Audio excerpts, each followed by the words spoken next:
এবং আউট। 5 ওভারে বাহাদুর ভাই এবং সোহেল ভাই মিলে রান করছে 95। সোহেল ভাই ইতিমধ্যে আউট হয়ে গেল।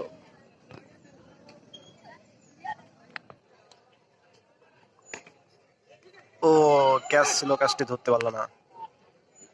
এই মুহূর্তে দুইবার বাহাদুর ভাই ক্যাচ মিস হলো। এই মুহূর্তে আবার বাহাদুর ভাই এবং বলটি লাত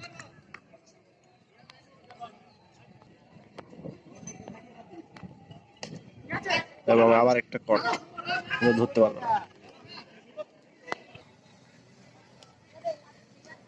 আবারও পরাস্ত